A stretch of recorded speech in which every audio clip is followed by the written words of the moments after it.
Good morning friends. आज हम homogeneous function पढ़ेंगे।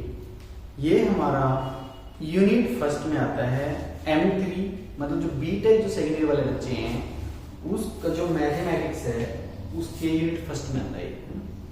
होमोजीनियस फंक्शन वेरी इंपोर्टेंट है क्योंकि जो होमोजीनियस फंक्शन से आगे जितने भी टॉपिक आप करोगे उसमें सारे होमोजीनियस फंक्शन यूज होगा, है ना। जैसे होमोजीनियस के बाद आता है यूलर्स थ्योरम, वो भी किससे बेस्ड है? होमोजीनियस फंक्शन से। तो पहले हम होमोजीनियस फंक्शन पढ़ेंगे क्या होता है। तो सबसे पहले जनरल फंक्शन लिखेंगे हम पहले, function of two variable x, y। General function लिखेंगे सबसे पहले। जनरल फंक्शन क्या होगा? a0 x raise to power n plus फिर a1 x raise to power n minus 1 y। फिर उसके बाद थर्ड टर्म लिखेंगे a2 x raise to power n minus 2 y2, फिर plus up to so on plus an y raise to power n। ये हमारा हो गया general function of two variables. जितने फंक्शन आप बनाओगे सारे इसी फॉर्म से बनेंगे, है ना। इस फॉर्म से सारे फंक्शन बना सकते हैं हम फंक्शन ऑफ टू वेरिएबल्स, है ना। उसके बाद देखो आप क्या करेंगे हम, होमोजीनियस का मतलब क्या होता है कि जो एवरी टर्म्स है, ये वाली टर्म है, एक ये टर्म होगी, एक ये टर्म हमारे पास है ना, एक ये थर्ड टर्म है, ये लास्ट टर्म है। जो एवरी टर्म की जो डिग्री क्या है हम कैलकुलेट करने की कोशिश करेंगे। पहले a0 तो एक कांस्टेंट है, इसको हम कुछ नहीं करेंगे। उसके बाद x raise to power n है, तो वेरिएबल्स की जो डिग्री होगी वो काउंट करेंगे। वेरिएबल डिग्री कितनी यहाँ पे n है, ठीक है। अब यहाँ पे क्या है, वेरिएबल्स की जो डिग्री है वो कितनी है? n माइनस 1 है, और y की डिग्री कितनी है? 1 है। प्लस ऐड करेंगे तो दोनों क्या बन जाएगा? n बन जाएगा, है ना। उसके बाद ये देखो, ये कितने है? n माइनस 2 है, तो इसकी डिग्री कितनी है? n माइनस 2, इसकी डिग्री कितनी है? 2। ये दोनों कैंसिल होकर क्या बन जाएगा? n बन जाएगा। और ये वाली इसकी डिग्री कितनी है? n है, क्योंकि वेरिएबल्स की जो पावर होती है वो क्या होती है? डिग्री होती है, ना। तो ये बन गया function of two variables of degree n। Degree क्या बन गया? फर्स्ट टर्म की डिग्री भी n है, सेकंड टर्म की डिग्री भी n है, थर्ड टर्म की डिग्री भी n है, और लास्ट टर्म की डिग्री भी n है। इसका मतलब क्या हुआ? ये ऐसा फंक्शन जिसमें हर टर्म की जो डिग्री हो वो क्या हो? सेम बन जाए, तो क्या बोलोगे? Homogeneous function. दोबारा देखो, होमोजीनियस फंक्शन क्या होता है? होमोजीनियस फंक्शन ऐसा फंक्शन जिसमें एवरी टर्म की जो डिग्री हो जाए वो सेम बन जाए। सेम क्या बोल रहा है? जैसे यहाँ पे n है, यहाँ पे भी n है, यहाँ पे भी n है, यहाँ पे भी n है, तो ये बन गया homogeneous function of degree n, है ना। एक एग्जांपल समझिए पहले। एक एग्जांपल ले लिया आपने, हमने f ऑफ x, y हमारे पास एक फंक्शन है x प्लस y।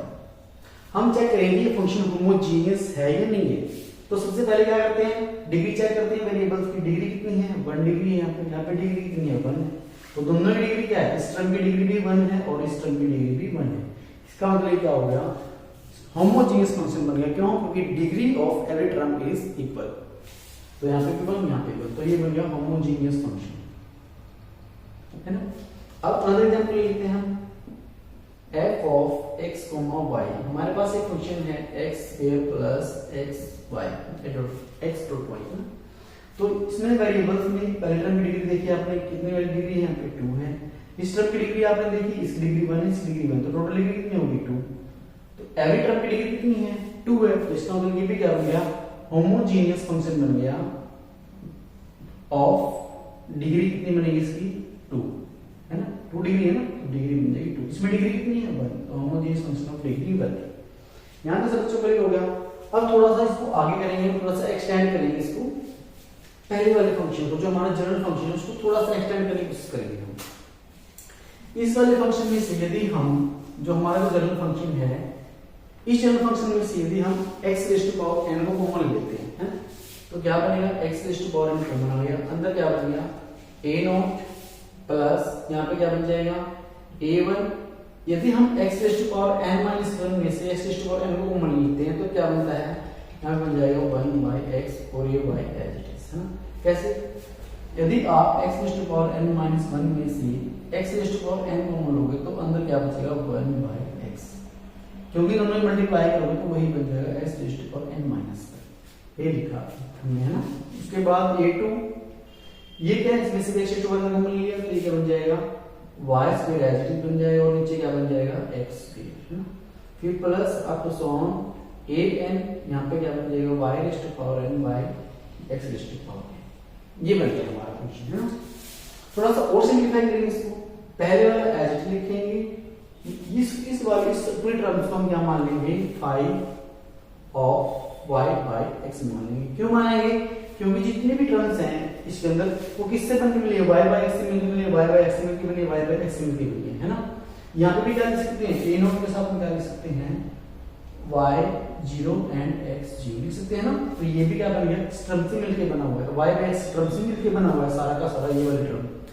तो ये हम इसको ऐसे लिख सकते हैं, 5 ऑफ y बाय x की वैल्यू क्या बनेगी, ये वाली वैल्यू पूरी, ये वाली पूरी वैल्यू क्या बन जाएगी, a nought plus a1 y by x plus a2 y square x square plus up to so on an y raised to power n by x raised to power n। ये सारी value क्या बन जाएगी, 5 of y by x और ये value. इस function को हम क्या बोलेंगे, homogeneous function of degree n। हम यहाँ से देखेंगे कि जो ये x है इसकी डिग्री कितनी है। यदि आप इस वाले फंक्शन को इस फॉर्म में कन्वर्ट कर देते हो और यहाँ पे x की जो पावर आती है उसको क्या बोलते हैं, डिग्री बोलते हैं। This is the homogeneous function of degree n, उसको हम ये बोलेंगे, है ना। एग्जांपल से और थोड़ा सा क्लियर कर लेते हैं इसको। हमारे पास एक एग्जांपल हमने थोड़ी देर पहले डिस्कस किया था, x y equals to x square plus y square, है ना। इसमें से हमने क्या किया, जैसे आपने इस वाले जनरल फंक्शन में से x raise to power n को मिला तो x रेज़ टू पावर क्या है, मैक्सिमम डिग्री। इसमें मैक्सिमम डिग्री कितनी है, 2 है, तो x स्क्वायर को आपने कॉमन ले लिया, अंदर क्या हो जाएगा 1 प्लस y बाय x, ये भी स्क्वायर ये बन गया हमारे पास। इसको क्या लिख सकते हैं हम, वही सेम जैसे आपने ये लिखा है वैसे इसको लिखेंगे, x square 5 of y by x, है ना। अब ये क्या बना था, homogeneous function of degree n का बना था, ये कितने का बन गया, होमोजेनियस फंक्शन ऑफ डिग्री 2 बन गई हमारे पास। तो ये फंक्शन क्या बन गया, होमोजेनियस फंक्शन बन गया ऑफ डिग्री 2 का। अनदर एग्जांपल और देख लेते हैं, f ऑफ x, y हमारे पास है x raised to power 3 plus 1 raised to power 3। सबसे पहले फर्स्ट टर्म देखो, फर्स्ट टर्म की डिग्री कितनी है, 3 है, सेकंड टर्म की डिग्री क्या 3 है, तो क्या बनेगा, होमोजेनियस पे है, थोड़ा सिंपलीफाई करेंगे, x3 कॉमन ले लिया हमारे पास, बन गया 1 बाय y3 बाय x3। इसको थोड़ा सिंपलीफाई करके x3 5 of y by x, ये वाला।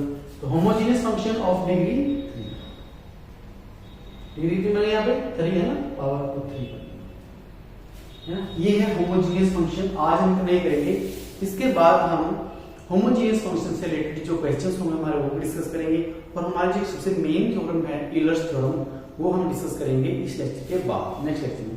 थैंक यू सो मच दोस्तों, आज इतना ही करेंगे, बाकी हम नेक्स्ट वीडियो में करेंगे। Thank you so much.